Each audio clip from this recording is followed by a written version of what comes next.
What is up, Sagebrush? I'm Eric. I'm here for our weekly message discussion. As you can see, we're in a little bit different location here. So we're doing a little remote deal. We know that most of you have been meeting in small groups kind of this way, and maybe your Thanksgiving kind of looked like this. But I'm joined, as always, by my good friend, Pastor Andrew Poe. Andrew, you want to say hi from wherever you are so they can see you, and then let us know where we're at so far in our current series. Hey, everybody. Welcome to our weekly message discussion. Great to see you guys on Facebook and on YouTube. Man, we had a great Thanksgiving around Sagebrush, and Todd did an excellent message. It was all about just would you rather week 3. And we talked about the words that we use, which is always very humbling for me in just kind of this time of quarantine and everything, because tempers and anger and everything else kind of flies in times where you're a little bit stressed out. But man, it was a great weekend. Yeah, I agree with that. I mean, I think this is certainly timely, and all these messages have been kind of lining up right Mm-hmm. when I've needed them. I know that for sure. And what we're going to do here is we're going to go through our small group discussion questions, so we can take some of those principles that we learned from the weekend message and help you guys live them out in a meaningful way. Because it's not just enough to show up for 1 hour or watch for 1 hour and kind of consume some content. We really want that to get implemented into your lives, because that's Mm-hmm. really the way that we enact life change here. And so, Andrew, why don't you let us know a little bit why we are so passionate about small groups and why we should be getting people involved in them as well. Yeah, well, the lifeblood of our church is our small groups program, Eric. I mean, that is the way that we find people are growing closer to Christ, as well as that's where people really plug into Sagebrush. A lot of people kind of wander in and out because they love to be anonymous at this church, because if we're honest, it's huge. There's tons of people at our church right now, and you could hide very easily. But when you find a small group, that's when you're going to get to know other people. That's where you're going to be accountable for the things that you learn. And it truly is the lifeblood of our church. It's the way that we take a large size church and we make it smaller so that people can feel loved, cared for, and appreciated, and so you can grow closer to Jesus Christ. And so if you have not found a small group, we would love to tie you into a small group. You can go to sagebrush.church/groups and we will get you signed up. I'm sure somebody will put that in the comments too as well. Yeah, and we see it every week too. There are people that are commenting in saying, "Hey, I've tried to get involved in a small group or whatever." Like, this is the perfect time. Just put it in the comments, because we have people, our pastoral team would love to just connect with you right now to make sure that you are getting in the small group Mhm. that fits your needs. And also, especially during this time, we're kind of into restrictions, out of restrictions. Maybe you're Mhm. out of the state of New Mexico. You want to connect with other people. And you don't really have other people around you connect with physically. We're doing this same thing right here, just to kind of show you too that connection can happen digitally as well. And so, for those of you who are watching this with your small group, go ahead and pause when we do ask the questions. If you're on Facebook, answer the questions in the comments with us. And if you're on your own, feel free to journal as well. We'll also be reading the Bible a little bit too. And to open up our discussion, we always have an icebreaker just to get the conversation going. So the icebreaker today is: would you rather only be able to yell all the time, or only be able to whisper, and why?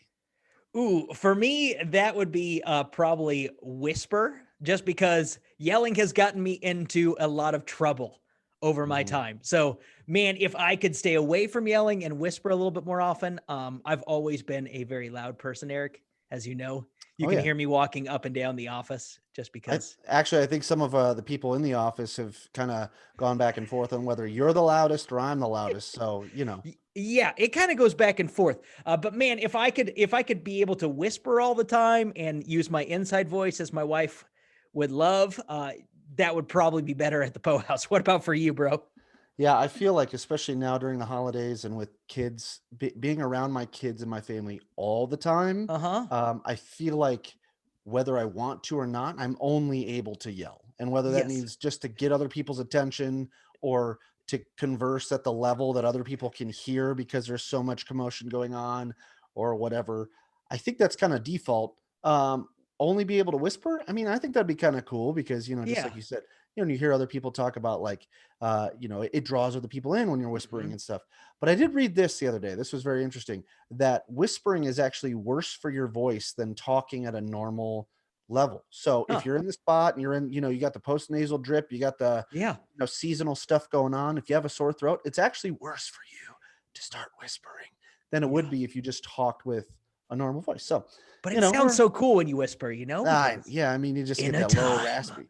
where sagebrush wasn't meeting in person, That, you know I mean, what? come on. We need you to do more voiceovers. I think that's the key. That's what we're finding That's out. pretty bad, bro. That's pretty Let bad. us know in the comments what you'd rather do, yell or whisper all the time, and why. And then we're going to go into our first question here. That is, what do you think it means to be gentle? We talked about this, that Todd, addressed this weekend. So, Andrew, what do you think it means to be gentle? I think the word gentle has so many negative connotations in our culture. And so, especially as guys, you don't want to ever be described as gentle. Right, Like you don't want to walk around the gym and be like, oh, that's that gentle guy over in the corner, because it right, sounds like, man, it's something, a person who's weak, person who's not powerful. But Todd did a great job of this last weekend and talking about gentleness being strength under control. right. And talking about this idea that this is an area where strength is kind of contained for a time and a season. My kids grew up loving that movie Ferdinand, who was Oh, this yeah. huge, powerful, like Bull. bull who Yeah. liked flowers and dandelions, and he never wanted to fight. Right. But that's kind of the picture, right? Where that's this absolute strength, so strong, but being under control. And that was Yep. Jesus too. And Todd did a great job of bringing this out as well, where Jesus really was that strength under control. And that's how we have to be as followers of Christ, where we have the power just to probably annihilate people with our words and just to let Right. people have it. But man, controlling that is for the betterment of ourselves and for others. What do you think? Yeah, I really, when I think about the word gentle, especially in the way that you said it, two things come to mind. First was, I don't know, maybe Andrew, if you grew up with zoo books, those Ooh, little magazines that were about different animals, things like that. My favorite one, maybe some of our listeners have too, but my favorite one was the elephant, because they talked about how strong that elephant was, and yet its trunk was gentle enough to pick a flower. So it ooh. could move logs, it can knock over trees, and yet it could still get down and pick up, a flower and not crush it. And so that really comes to mind of going, okay, that power under control, or having Mm-hmm. both, having power and maybe precision or control. Then the other thing I think about is gentleman, the word gentleman, right? Which Mm-hmm. I've got 3 books up here on the shelf on how to be a gentleman, and in There those you go. books, they kind of describe some of those qualities of going like, yeah, you could do this, but you actually do this, right? Mm-hmm. So it's almost restraining what you can do in order to do what you should do. And so when I Mm-hmm. think about trying to train my boys into becoming gentlemen, or men of honor, it is that what you can do, but doing what you should do is more Mm-hmm. important. And so there is that idea of restraint, which I really appreciate from your definition there. Yeah. uh, Do you think that a mustache helps? Like if you want to be a gentleman, do you think that that really helps with the conversation?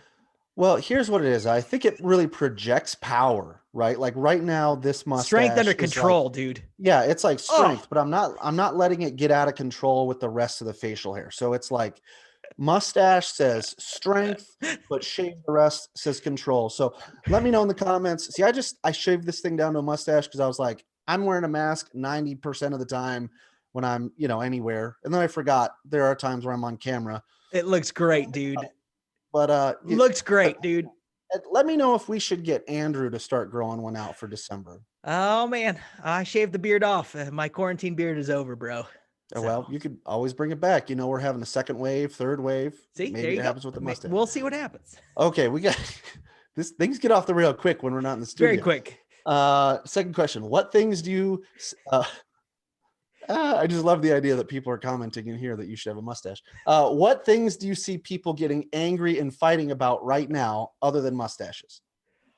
Man, I think there's so much uncertainty in our world right now, and people are so stressed out that they're really fighting about everything. Like literally everything is something to be fought about, whether it's politics, whether it's social media, whether it's the virus, and whether you should wear a mask or not wear a mask. I mean, everything is an argument. And that's just kind of, we're a victim of our circumstances right now, right? Where, man, people are sitting at home and they're stewing on things and they're thinking about it. They don't have a lot of healthy outlets for that. And so, man, everything comes out in anger and frustration and other things. And so I would say, man, they're fighting about everything right now. What about you? Yeah, no, I totally agree. I think you hit the nail on the head. There's just it. We're using fun words for it, like we're politicizing Mm-hmm. things. That just means we're fighting about it. Yeah. That means that we're talking about, there's different chants going on to stop certain things or to resist certain things or whatever. But that's really just people getting angry at their current Yep. situation, right? Yep. Right or wrong. So Yeah. we're not going to I'm not going to put a name on any of those situations, but right or wrong, when you talk about protests, when you talk about anything like that, when you talk about lawsuits, those are all Hmm. people angry about things or upset about something and fighting about it, whether it's right or it's wrong. And so I Hmm. definitely see all those things that you talked about as well. Okay, we're going to open up the Bible here. We're going to get into Proverbs chapter 15. So go ahead and pull out a Bible app. If you got your phone with you, you pull out what I call an analog Bible, just one of the paper deals, and, and turn to Proverbs chapter 15, verses 1 through 4. It says, a gentle answer deflects anger, but harsh words make tempers flare. Hmm. The tongue of the wise makes knowledge appealing, but the mouth of a fool belches out foolishness. The Lord is watching everywhere, keeping his eye on both the evil and the good. Gentle words are a tree of life. A deceitful tongue crushes the spirit. According to these verses, Andrew, what is one of the benefits of gentleness, and how have you seen this to be true in your own life? Well, I think gentleness has that power to de-escalate a situation. Man, when there's tension in the room and there's things that are going harder or difficult in a conversation, gentleness is just kind of like that power to de-escalate things and Yeah, to bring the level down. And so like it's that taking that mediator. temperature from, yeah, it's like when the temperature of the thermostat goes up and you like take that dial and you turn it to hotter. you know, uh, Gentleness is that way of really turning down that dial to Right. where, man, the temperature goes down in the room where people feel better. And you can see this happen in your relationship with your spouse, right? Where I have the Right. power to pour gasoline on the fire, or I have the power to be gentle and kind and loving. When my wife's having a bad day because, something's gone wrong with the kids, I Right. have the power to bring it down, or I have the power to say, well, what did you do all day? Which is never a way to de-escalate a situation, you Right. know? And so we have the power really through being gentle and kind and loving to really de-escalate the whole situation as well as to bring life. I love that imagery of that gentleness is like a tree of life. That, man, it's allowed to, kind of come in a time where, man, everybody else is frustrated and angry. And man, life really comes through those people who are gentle. So, man, I love that. And probably one of the best examples of this that I've seen was my dad. And my dad was a firefighter. He'd like your mustache, Eric, because he always had a mustache as well. But he was just a gentle man. And so he had the power just with his words to take my mom, who was kind of upset and frustrated, and he'd be able to bring down the situation really fast with his words. What about for you? Yeah, I like when you talk about tree of life, gentle words are a tree of life. And so, sometimes I can take an analogy or a, metaphor in the Bible and just play it out too far. But, in this case, if you think of that imagery of gentleness Mm-hmm. being the tree, what are the fruits of that tree, right? Think about all of the good things in your life that Mm-hmm. can come as fruits of that gentleness tree. And I think you're right on, when you said about the gentle answer deflects anger. How many times can you, it's almost like you're playing a verbal game of tennis where you Mm-hmm. just keep knocking the ball back over the net. And I think a gentle answer is just like, that's fine. You can win. That's fine. Yeah, Just let it go. Don't knock it back over because you're flaring up that temper. Harsh words make tempers flare. For correct. a lot of people who go camping, things like that, you think about like when you take a fan and you fan the fire and those flames come up because you're adding additional energy to that fire when in fact, man, if you just let it die down and use gentleness, then some of those tempers tend to Yeah. uh, Well, and those harsh comments are like that gasoline. It's not just fanning the flame, but really you're throwing gasoline onto that right, fire. And from being kids and camping and right. being a pyromaniac and everything like that, that it can just kind of explode. And the Oh yeah, same is true when I come back with a critical word or a right. mean word to my wife or a mean word to my children, that I'm just making matters worse. But I could have chose, and that's what this whole Would You Rather series has been about. I could have chose the better way, Hmm. which is to be gentle and kind in the midst of Right. this. Yeah, exactly. And I think before we move on, I want to make sure that we point out about in verse 2, the mouth of a fool belches out foolishness. I mean, That is so So good. so good, because like think about again the analogy of that, all of the things when if somebody is just there and they just let out a big belch, for the most part causes most everybody else to recoil. There's this Correct. just this foolishness that makes everybody else kind of go, what the heck, what? Because Yeah. when you think about it, I know when I'm using harsh words, when I'm angry, when I've gone over the top, I'm the one that looks stupid, Yep. right? Like I feel like I'm the one that like I feel like I'm in control. Like you said, and with power, there's power and there's energy.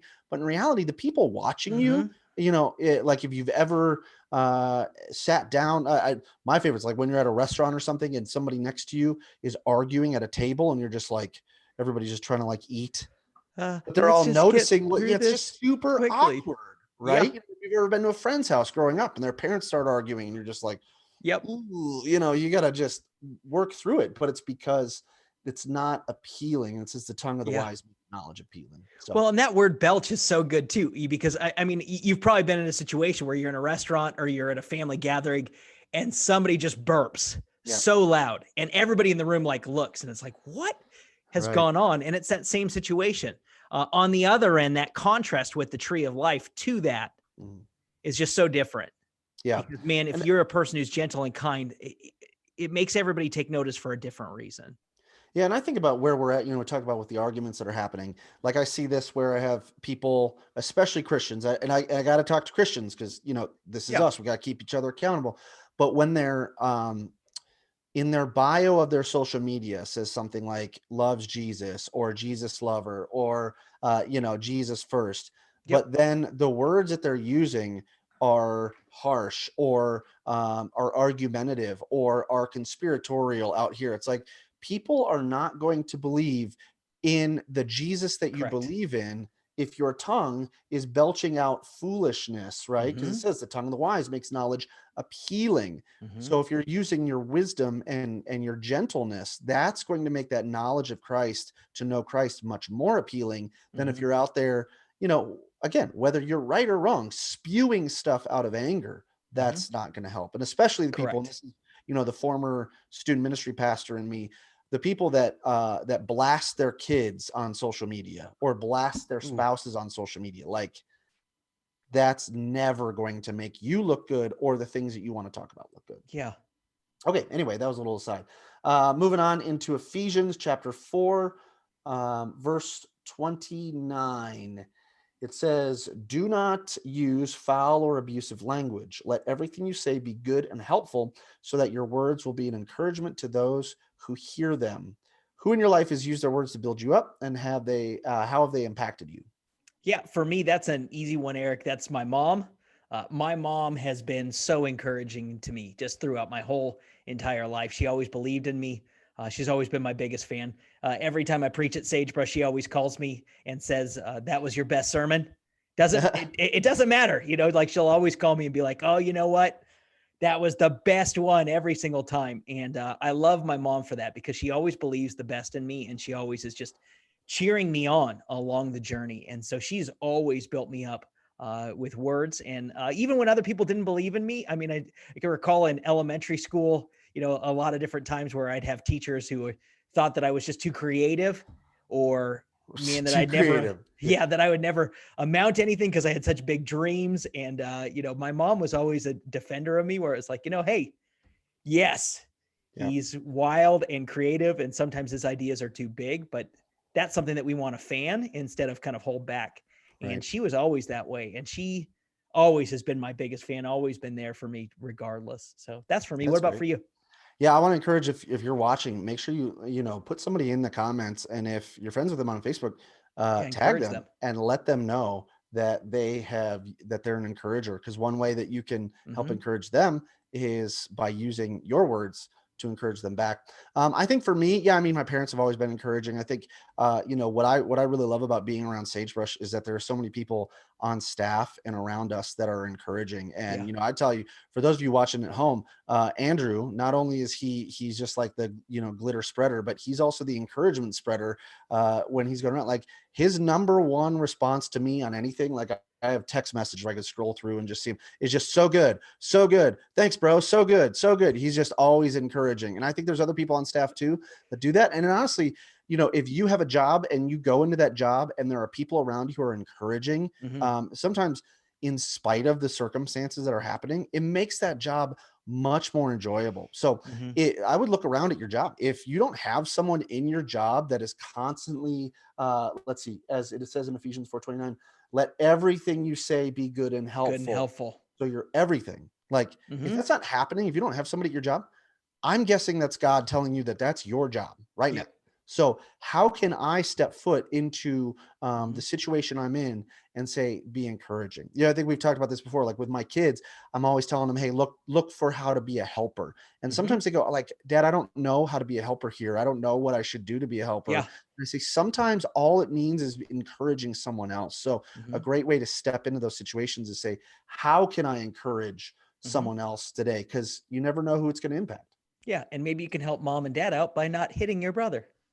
That's very Yes. helpful Yeah, that would be very helpful as well. every once in a while. And encouragement's one of those things that's free too. So like right now, especially if you're at home or if you're, Oh, it's if so you're true. sheltering in place, like send a text message to somebody, send them an email, write them a note, like a handwritten note, send it to them or a Facebook message, something to encourage somebody else. Cause that's one way too, to get out of your own kind of funk as well. Yeah, I've been working with the Rise group lately, and on Thanksgiving Day, one of the Rise students, Jesse, he's a great guy. He called me up and he left the nicest voicemail for me.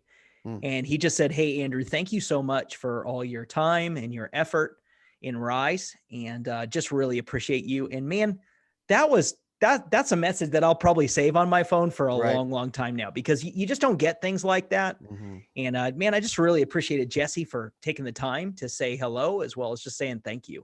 Yep. So huge. So that's a message for all of you too. Find somebody. I know we just had Thanksgiving, but find somebody that maybe you don't interact with regularly that you could Hmm. tell them thank you, or you assume maybe they already know, because Yeah. chances are, if they do, they'd love to hear it again. Hmm. All right, moving on.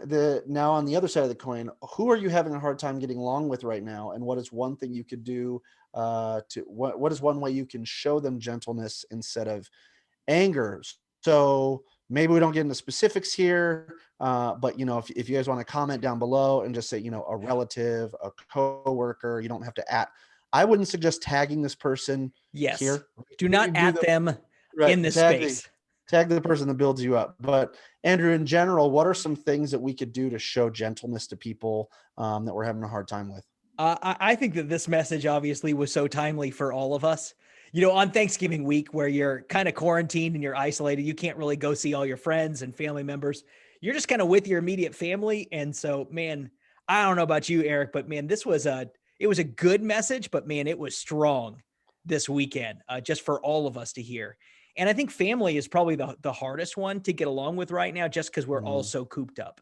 And Right. we're locked down with the same people over and over again. And at times we let our words fly. And I know I was really convicted this weekend, just hearing the message and working on it. And man, I just need to respond better with my own Mhm. family. And I need to take time to be patient with my children when they don't listen, or when they don't follow instructions, and being gentle instead of just quickly defaulting to yelling to get their attention or anything Right. like that. So, man, I've got a lot to work on.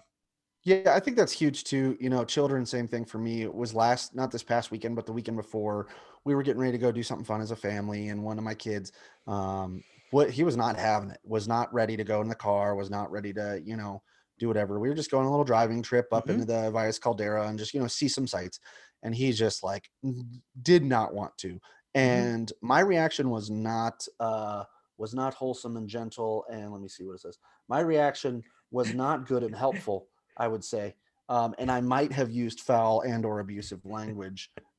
So I did the opposite of Ephesians 4:29 on that Yeah. one. I was not encouraging, but it did convict me later on, in the day, to remember, okay, what is the other person dealing with, right? Yeah. Because for me, it's just easy to be like, hey, we're getting in the car, we're going, we're driving, we're going to see some things, we're going to come back, you're going to get your tablet, so just chill out. Yeah. It's not going to be that bad. But for him, what is he going through? Yeah. And so I had to take some time to stop and ask and to say, hey, buddy, earlier on, I was out of line, and I have Yeah. to apologize for that. Yeah. And so apologizing to your kids, or apologizing to the person that maybe you said a harsh word to, and going back and asking him, and not just saying, hey, I'm sorry, Andrew, but you did all these things and that's what caused me to Mm-hmm. be upset. No, Yep. I'm sorry. I'm sorry, Andrew. Can you help me understand from your perspective what was making you feel that way? So that Mm-hmm. way I understand next time. Yeah. And so that was important for me to do with my kids. So that way I knew, okay, he's struggling with some things that I just wasn't paying attention to, Correct. and that I needed to have a conversation with and be more gentle. So So good, dude. I would say that the other aspect too is for those of you working remote. I know this is for me. When I don't have FaceTime with people, like I don't consider myself much of an extrovert, but I am outgoing and I am a people person. So like when I don't have FaceTime with somebody else for whatever reason, that level, I don't know if you'd call it trust or that level of Mm-hmm. frustration, it's different. And so Yep. responding to people via text, via email, via instant messenger type of situations, I tend to get harsher with my responses than if I Mm. was in person. And what's funny, because like I could take more time to stop and pause and think about it, and I Mm-hmm. still say something I shouldn't. Hmm. So, So true. being even more conscious of that for me when I'm not face to face, or when I'm working remote, or when I haven't seen someone for a long time, is very important. So, for an organization like ours, where we're kind of a matrix organization with people at Yep. different locations, super important for us. All right. Last question. Who do you know who can use some encouragement, and how can you encourage them today? I think probably my wife, bro. After a long week away, and we had a great week away celebrating Thanksgiving in Ruidoso in a cabin. And man, I just appreciate her for just the time and the effort that she puts into our family. Also appreciate her as a registered nurse. And me working in the hospitals right now is a hard place and a difficult spot for all the medical professionals that we have at our church. And man, Right. I so appreciate her for being on the front line. Not just my wife, though. I appreciate all the teachers out there who are sitting at home trying to educate kids who are disinterested on Zoom and Yeah. everything else. And man, I just really appreciate all the teachers that are pouring into my kids and caring for them. And so, man, those are two people probably that I want to encourage this week. What Yeah. about for you?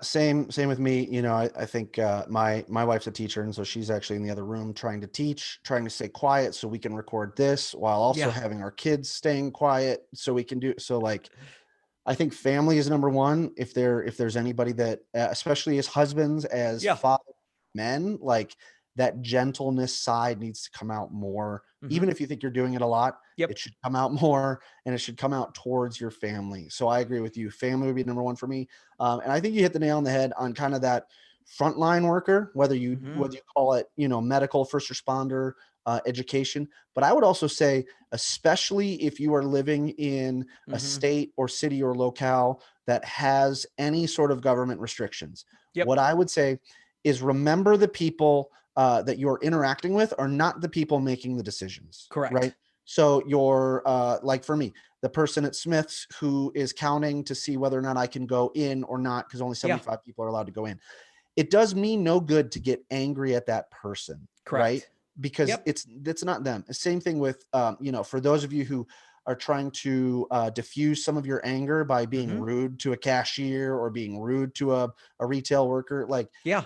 why don't we turn that around and encourage them? And then Yeah. I'm gonna give a little bit of a plug here, and I know he's our boss, but for our lead pastor and our executive team who have to Yeah. make decisions, like, you've heard Todd talk about it before, but like, Mm-hmm. our pastors have never pastored during a global pandemic. So if Yeah. Sagebrush is your church home, like, pray for your pastors, pray for the people making Mm-hmm. decisions, because we're trying our best to do the things that we need to do to honor Mm-hmm. government regulations while also fulfilling the needs of others. And so I would encourage them. I would just encourage the people in your lives that are making some of these tough decisions, as well as like small business owners that have to Mm-hmm. decide what to do, with their businesses as we go on.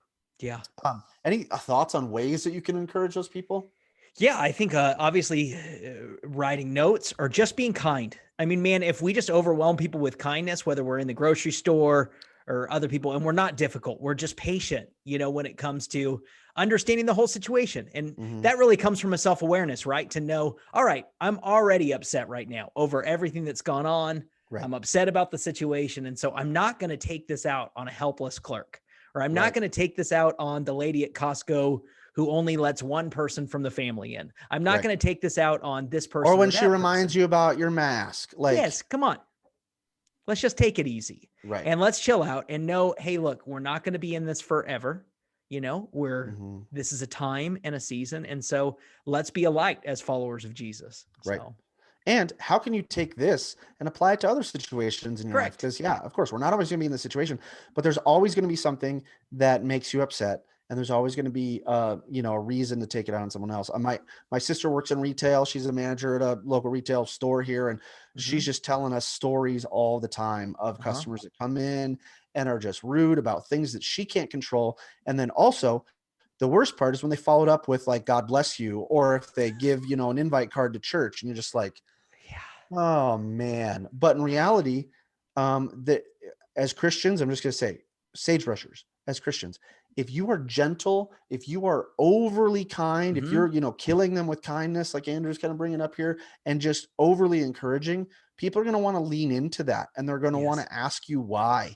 And that's going to open up discussions about Jesus and about the hope that we have in spite of the things that are going on. So as we move forward, Andrew, there's some suggestions that we have. Do you want to go over some of those? Yeah, we would really encourage you to memorize that verse from James chapter 1, verse 19, which is all about being quick to listen, slow to speak, and slow to become angry. And that's a verse that all of us should have on hand, just as far as the way that we react to other people. And if we want to respond in gentleness, you got to be slow to speak. Right. Quick to listen, slow to become angry. All those things are just so critical. So I'd say take some time to write out that verse. Maybe if you're a journaler, sit down and work through some questions related to that, where you just kind of figure out, man, where have I really missed it? Or where have I been too quick to speak? And maybe it was with your family this last week, or maybe it was with some friends or a retail person. But let's do some time to do the self-inspection stuff so that we can be better. Yeah. And I love what, Todd keeps bringing these things up when he talks about prayer, especially like those little sentence thought prayers every day. Yeah. This is an easy scripture to pray through too. Yeah. If you just say, God, help me to be quick to listen, slow to speak, slow to get angry. I mean, I can't tell you how many times I have to pray that when I go into a conversation that I think is going to be frustrating, whether it's with that coworker that is going to be frustrating, whether it's with that family member. You get a call and all of a sudden you see who it is on the caller ID, and it's like, or you see the email pop up. It's right. Like every one of us has that, that person.